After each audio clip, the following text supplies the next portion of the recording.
अपने बेटे ऋषु के माथे से टपकते हुए पसीने को देखकर सविता की हालत खराब हो गई। ऐसा आज पहली बार नहीं हुआ जब ऋषु नींद से घबरा कर जागा है। हाय मेरा बच्चा, न जाने किसकी नजर लग गई है तुझे। जब से मेरे बच्चे ने 10वीं के एग्जाम में स्कूल टॉप किया है तब से रोज बुरे बुरे सपने आने लगे हैं। हाँ माँ, मैंने आज फिर से एक काले साए को देखा। वो यहीं मेरी आंखों के सामने खड़ा था। माँ मुझे बचा लो माँ। वो मुझसे कह रहा था कि मुझसे बदला लेगा। माँ कहीं ये प्रशांत।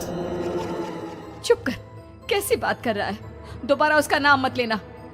तुझे पता है ना उस प्रशांत ने आत्महत्या कर ली, तो बार बार उसका नाम मत लिया कर। मम्मी, क्या सच में प्रशांत ने आत्महत्या की थी? चुप कर, बहुत सवाल पूछता है आजकल।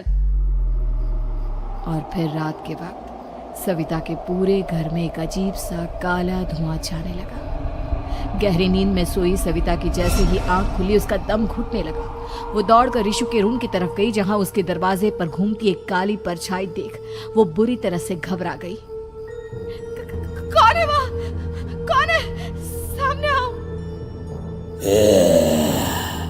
ये मैं हूँ, तुम्हारी काली करतूत। और अब मैं तुम्हारे बेटे को ले जाने आया हूँ। नहीं, मेरे बच्चे को छोड़ दो प्लीज। मेरे ऋषु को कुछ मत करना। वो परछाई ऋषु के कमरे में घुस जाती है। सविता भी उसके पीछे पीछे दौड़ कर जाती है और देखती है कि अब वो साया साफ नजर आ रहा था। वो सर से पैर तक खून में सना हुआ था और उसके शरीर के सारे अंग कटे फटे हैं। क्या चाहिए तुम्हें? तुम जो बोलोगे मैं करूंगी, लेकिन मेरे ऋषु को छोड़ दो। उस परछाई ने ऋषु को गर्दन से पकड़कर दीवार के सहारे हवा में उछाल दिया। ऋषु जोर जोर से चिल्लाने लगा। माँ बचाओ मुझे, बचा लो माँ। ये मुझे मार डालेगा। माँ मुझे बचा लो माँ। नहीं ऐसा मत करो। मुझे मार दो लेकिन मेरे बच्चे को छोड़ दो। मैं तुम्हारे आगे हाथ जोड़ती हूँ। वो परछाई ऋषु को जमीन पर गिरा देती है और अचानक वहां से गायब हो जाती है। ऋषु, मेरा बच्चा, तू ठीक तो है ना? कुछ बोल बेटा, क्या हुआ है तुझे? मैं ठीक हूँ माँ। क्या हुआ था यहाँ पर? कुछ नहीं बेटा, कुछ नहीं। तू परेशान मत हो। हम कल ही गांव के बाहर जो तांत्रिक महाराज रहते हैं उनके पास चलेंगे। ठीक है माँ, हम जल्द ही उनके पास चलेंगे। मुझे बहुत डर लग रहा है माँ। ये बार बार मुझे डरावने सपने आना, ये सब हमारे साथ क्यों हो रहा है माँ? अगले दिन सविता अपने बेटे ऋषु को लेकर गांव के बाहर तांत्रिक के पास जाती है। जिस जगह पर तांत्रिक रहा करता था वो जगह बहुत डरावनी थी।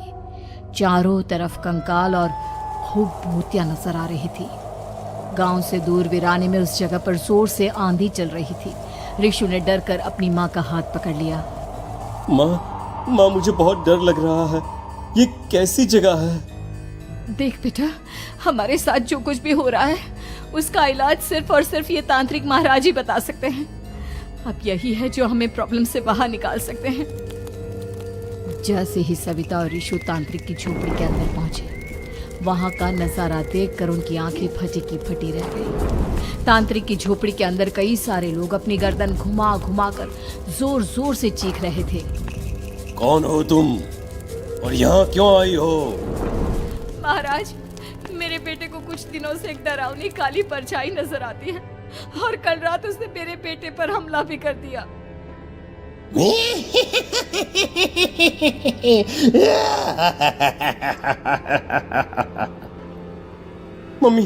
मम्मी हमें यहाँ से चलना चाहिए। ये जगह मुझे ठीक नहीं लगती। नहीं बेटा, ऐसा नहीं कहते। रुक जाओ, 2 मिनट के लिए रुक जाओ। क्या कहा? काली परछाई? तुम्हारे बेटे पर किसी काली परछाई ने हमला किया? हाँ महाराज, वो कह रही थी कि वो मेरे बेटे को कुछ कर देगी। कोई उपाय बताइए महाराज, मेरे बेटे के साथ कुछ गलत नहीं होना चाहिए। तुमने किसी दूसरे के साथ गलत किया है। तो तुम्हारे साथ भी गलत होकर ही रहेगा। तुमने किसी की जान ली है, किसी को मार डाला है तुमने। नहीं महाराज, मैंने ऐसा कुछ नहीं किया। मैंने किसी की जान नहीं ली। मुझे कोई उपाय बताइए। लगता है तुम इतनी आसानी से नहीं मानोगी। मैं तुम्हें अभी उस काली परछाई से मिलवा देता हूँ और वही सारा सच तुम्हारे सामने लेकर आएगा। सविता और ऋषु ने डर के मारे अपनी आंखें बंद कर ली। तभी अचानक तांत्रिक की झोपड़ी में अजीबोगरीब आवाजें गूंजने लगी। सविता और ऋषु बुरी तरह से कांप रहे थे। आंखें खोलो और अपने सामने देखो। क्या यही है वो जिससे तुम कल रात को मिली थी? बताओ मुझे। हाँ, इसने कल रात मेरे बेटे के ऊपर हमला किया था। ये उसी लड़के की भटकती हुई आत्मा है जिसे कुछ दिन पहले तुमने मार डाला था। मम्मी ये महाराज क्या कह रहे हैं? क्या सच में आपने किसी की जान ली है, किसी को मार डाला है? अगर हाँ तो बताइए ना मम्मी, किसको मारा है आपने? किसको? तुम्हारी माँ इतनी आसानी से सच नहीं बताएगी बेटा। इसने एक बच्चे की जान ली है। कहीं उसका नाम प्रशांत तो नहीं महाराज? वो मेरा दोस्त है, मेरा मतलब मेरा पड़ोसी है। सही पहचाना। देखा सविता, तुम्हारा खुद का बेटा भी जानता है कि तुमने किसी के प्राणों की बलि चढ़ा दी और इसीलिए अब उसकी बुरी आत्मा तुम्हारे घर में भटकती है। मुझे माफ कर दीजिए महाराज, मुझसे बहुत बड़ी गलती हो गई। प्रशांत हमारे पड़ोसी का बेटा था। हर बार उसके नंबर मेरे बेटे से ज्यादा आते थे और इसलिए मैंने उसके कमरे के बाहर काला जादू किया था, पर मुझे नहीं पता था कि वो मर जाएगा। तुम्हारे उसी काले जादू वाली गुड़िया के अंदर एक बुरी आत्मा थी जिसने उस बच्चे के दिमाग पर बुरा असर कर दिया और उसी की वजह से उस लड़के ने अपनी बालकनी से कूदकर आत्महत्या कर ली।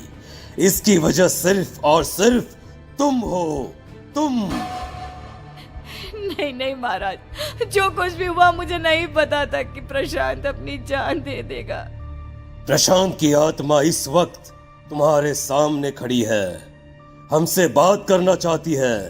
बोलो क्या कहना चाहते हो? मैं जीना चाहता था, बड़ा होकर कुछ बनना चाहता था। आपके बेटे से मुझे कोई परेशानी नहीं थी। अरे वो तो मेरा अच्छा दोस्त था। मुझे माफ कर दो बेटा, मुझसे बहुत बड़ी गलती हो गई, मुझे माफ कर दो। माफ करने से मुझे वापस जिंदगी नहीं मिल जाएगी। मेरे माँ बाप आज भी मेरे लिए रोते हैं। आपने मेरे साथ बहुत गलत किया है, बहुत गलत। और तभी अचानक प्रशांत की आत्मा वहां से गायब हो जाती है। सविता जोर जोर से रोने लगती है। सुन लिया तुमने? ये तुम्हारे अपने ही किए हुए पाप हैं जो इस तरह से तुम्हारे सामने आ रहे हैं। माँ, ये आपने अच्छा नहीं किया। सिर्फ 10th बोर्ड के एग्जाम में मैं टॉप कर पाऊं, इसलिए आपने मेरे दोस्त के ऊपर काला जादू कर दिया। नहीं मम्मी, नहीं, अब हम कभी खुश नहीं रह पाएंगे, कभी नहीं। मेरे दोस्त की आत्मा को कभी शांति नहीं मिलेगी मम्मी, कभी नहीं। लेकिन मैंने जो कुछ भी किया सिर्फ तुम्हारे लिए किया। वो लड़का हमेशा फर्स्ट पोजीशन पर आ जाता था और इस वजह से हमेशा तुम्हारे मार्क्स कम पड़ते थे। मैंने तो सिर्फ उस पर एक छोटा सा काला जादू किया था बेटा। मुझे क्या पता था कि उसका ये नतीजा निकलेगा।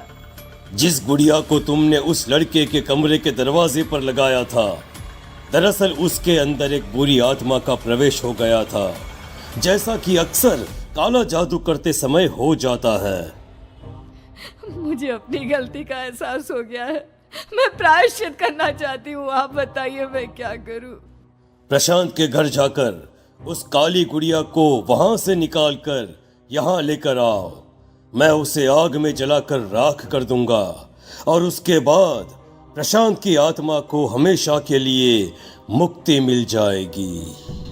अगली रात सविता चुपचाप अपने पड़ोसी प्रशांत के घर जाती है।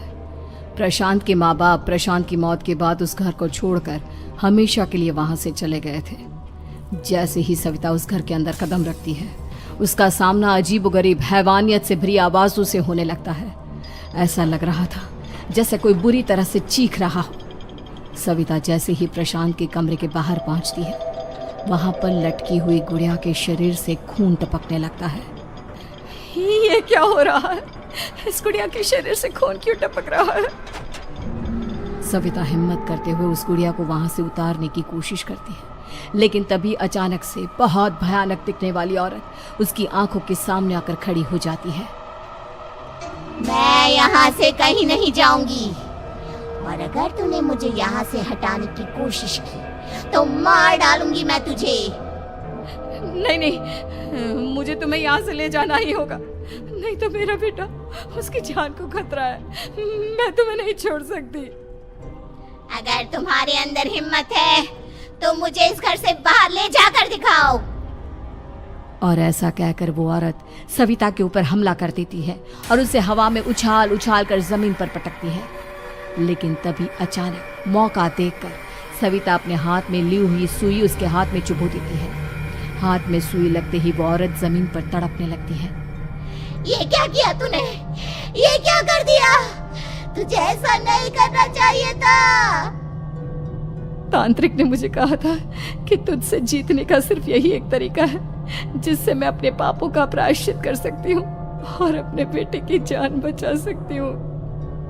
और उसके बाद वो डरावनी दिखने वाली औरत एक छोटी सी जादुई गुड़िया में तब्दील हो गई और सविता ने उसे ले जाकर तांत्रिक को दे दिया। तांत्रिक ने जादुई गुड़िया को आग के हवाले कर दिया। अगर आपको ये क्राइम स्टोरी पसंद आई है तो इसे लाइक करें और बी फॉर द क्राइम को सब्सक्राइब करके मिलते हैं अगली मिस्ट्री के साथ।